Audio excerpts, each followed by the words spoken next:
So I'm in a funky mood, so I thought I'd play some funk music and draw, because what else? What else do you do when you're in a funky mood?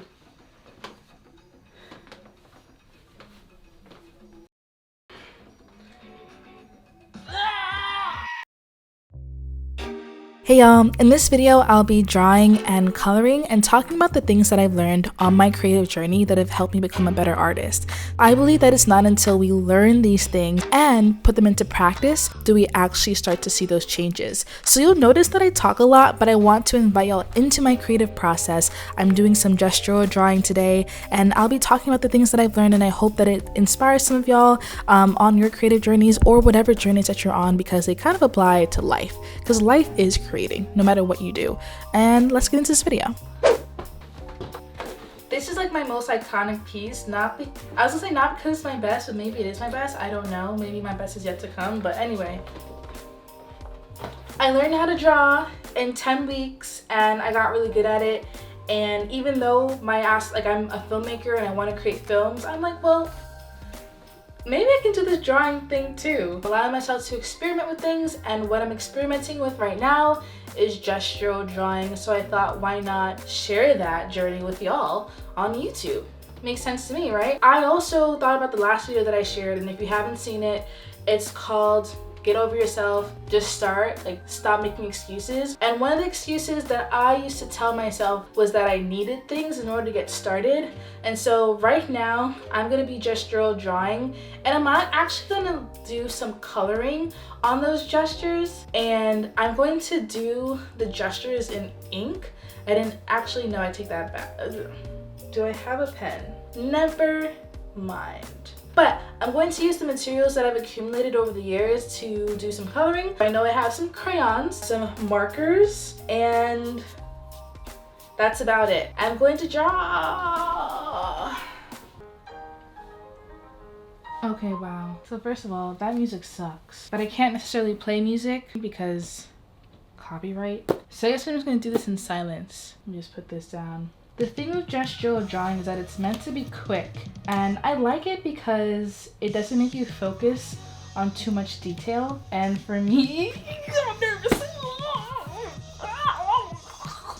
Oh no, this is actually kind of fun. Oh, this is fire. Oh nah, this is my favorite thing now. Oh shit. Yo, this is my favorite thing now. This is actually kind of like straight like this. She got a foot here. Okay, am I good at it? Don't worry about being good, just worry about doing it. 1. Do not worry about being good. You will get better in time. Just have fun. As a professional workaholic and a daughter of immigrant parents, that kind of sounds hard to do. But when it comes to creating and doing things that require a part of ourselves that is intuitive, that is free-flowing, we need to learn how to be accepting of not being good at something at first. It's perfectly fine to want to be good. It's also perfectly fine to suck at something when you first get started. We all want to be better, and we will be, but in order to be better, we have to show up. That is the only way. So if you're looking at your stuff and you're judging it, then that's going to discourage you from wanting to come back to whatever it is that you're doing.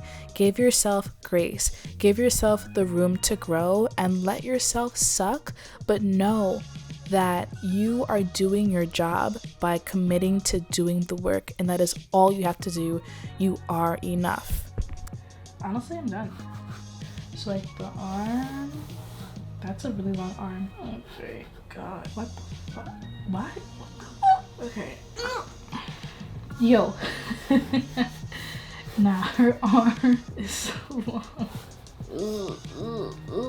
Guys, okay, wait, boob, okay, but it's not about the boobs. Remember that, guys, never about the boobs, okay? 2. Your art is supposed to be cringe. And this kind of feeds off of number 1 of don't worry about being good, but just know that it's okay if you feel that what you're creating is a little bit cringe, that doesn't satisfy you. I actually think that that's a good thing, because you notice that there's room for growth and there's a part of you that wants to grow. But it's really important that you don't judge yourself. You can look at something that you made and be like, ugh, but also not judge yourself and be like, damn, this should have been better. Like, what am I doing? Why should I be doing this? That is the talk that you want to refrain from. But expect your stuff to not look exactly like how you wanted to in the beginning because you're just getting started. So 3, do not analyze and create at the same time. Those are 2 different processes. This was some of the best advice that I've gotten on my creative journey that I actually found on Pinterest, and that's a whole nother story in and of itself. But yeah, when you create, that is a space for you to create.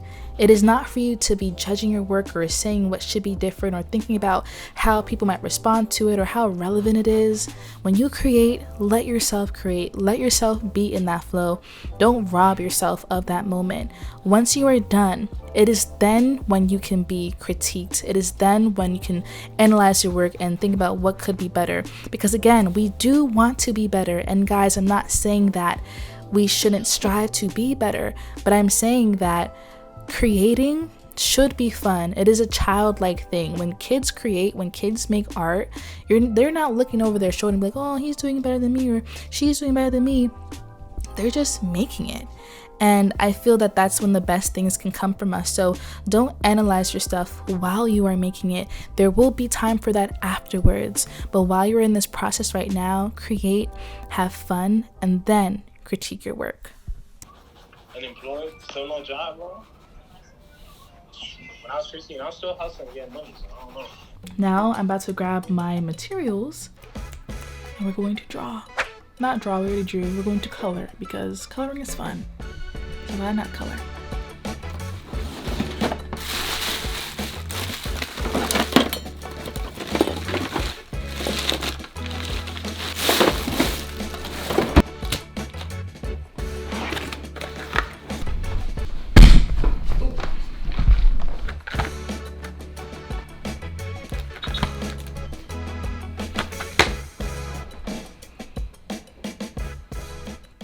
Or do what kids do. They know how to have fun. So I'm using crayons, which is something that I think a lot of us reserve for children. A lot of arts and crafts are kind of reserved for children. And sometimes you might make the excuse of, I'm too old to do that, or that's child's play. But do what kids do. They know how to have fun. And even though you might be at a big age, you are still a child. You are ages 2, 3, 4, 5. All those ages are still within you. So let yourself have fun with the materials that kids do. Just do what they do and have a little bit of fun. I feel like I should let y'all vote, but I'm gonna try and I really like this one. It's small, but I really liked it. So guys, let me know in the comment section what y'all are feeling as far as which gestures you guys love. 5, create and repeat. There's actually an Instagram page called Create and Repeat, or maybe Create Repeat, I'm not too sure, but I really like their page because of that one handle, Create and Repeat. I think create, repeat can mean a lot of different things for different people. It can mean you create one day as far as showing up to your journal to write or drawing, and then the next day you do the same thing, and the next day you do the same thing, so you create and you repeat. That bun, ugh, yes girl. She is killing it with that bun, and I love it. I'm trying to give her the middle part, because period, she got that middle part. Ooh, yes! Or it could look like after you finish this one project, you go into the next project. I do want to emphasize in this moment that rest is important, that basking in all that we've created for ourselves is also important. But I feel like there is so much to capitalize off of the momentum that we have when we finish a project. I know that once one project is done, the next one will be better. So I encourage you to create and repeat. Don't get so stuck on the one thing that you did. It always feels good to be in the process of creating. So get yourself back into that mode as often and as consistently as possible. I was in a funk when I started, and honestly, I'm really proud of the progress that I made with my gestural drawings today. Y'all, I'm just here to say, create it instead of pretend like you don't deserve it. And when I say that, I mean create the life that you want, create the art that you want, create the things in your life that are pleasing to you instead of saying that you can't have them. Because I'm here to tell you that you can and you deserve to. So, bye. Wait a minute! Dad, I just wanted to show you. Lastly, share your work, and that doesn't always have to be on social media. Sometimes it can just be with your parents or your friends. Share it with someone who understands your artistic expression and your artistic discovery. Your work deserves to have a life of its own. I mean, sure.